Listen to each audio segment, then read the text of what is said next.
Hello everyone, তো আরও একটা মিনি ব্লগ তোমাদের সাথে শেয়ার করছি। এখন বাজে রাত হচ্ছে 10টা, আর আমি চলে আসলাম দোকান থেকে। বেসিক্যালি আমি কিন্তু 11টার সময় আসি।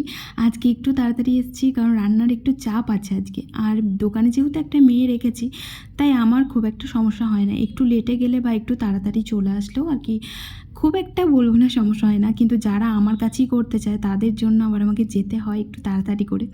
আর এদিকে আজকে ভেবেছিলাম সকালবেলাতেই যে একটু চিলি চিকেন বানাবো রাতে, যার জন্য আমি সকালবেলাতেই সমস্ত জোগাড় করে রেখে গেছিলাম। আর বাবু চলে এসেছিলো বাড়ি, তো বাবু আমাকে বললো জানো যে আমার লেট হবে, তার জন্য আমি তাড়াতাড়ি চলে আসলাম। কিন্তু তারপরে দেখলাম তাড়াতাড়ি চলে এসেছে, আর এসে ওদিকে মাংসর আর কি জোগাড়জান্তি করছিল, কারণ একটু মশলাটা লাগবে। কারণ উনি আবার বললেন যে আমি কষা খাবো, মাংস আলু দিয়ে কষা খাবেন, তার সাথে খাবেন হচ্ছে চিংড়ি দিয়ে, মানে সর্ষে চিংড়ি খাবে। তো আমার হাতে সর্ষে চিংড়িটা নাকি ওর খুব ভালো লাগে, তো তাই ভাবলাম যে চলো বর আবদার করেছে যখন করে দিই একটু। কারণ সকালবেলাতে তো আমার টাইম হয় না খুব একটা, খুব তাড়াতাড়ির মধ্যে থাকি গো, যার জন্য সকালবেলাতে তেমন কিচ্ছু করে দিতে পারি না। এই রাত্রিবেলাতে একটু আর কি ভালো মন্দ করে দেওয়ার চেষ্টা করি। বেচারি খেতে খুব ভালোবাসে, জানো তো, খেতে আমিও ভালোবাসি। কিন্তু এখন এত তাড়াতাড়ি হয়ে গেছে, ব্যস্ততার মধ্যে দুজনেরই কাটে যে পছন্দের রান্নাগুলো আমাদের এই রাত্রিবেলাতেই হয়। চিংড়ি মাছ না আমারও খুব ভালো লাগে, কিন্তু আমার অ্যালার্জির প্রবলেম আছে প্রচণ্ড পরিমাণে, যার জন্য আমি খাই। আর লোভ সামলাতে তো পারি না, খাওয়ার পর আর কি ভোগান্তি হয় আমার।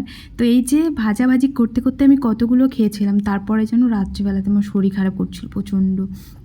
ওষুধ খাওয়ার পর তারপর ঠিক হয়েছে।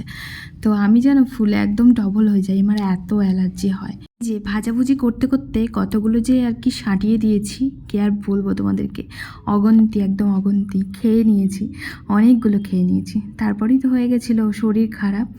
তো ওদিকেও মাংসটা করছে, কারণ মাংস ওর হাতেই আমার ভালো লাগে খেতে। আর যেহেতু ও আমার হাতে সর্ষে চিংড়িটা ভালোবাসে, তাই আর কি আমি করলাম, সবটাই করে ফেললাম। যেটুকু খাবে, বাদ বাকিটা থেকে যাবে, কালকে সকালবেলাতে ওকে দিয়ে দেবো।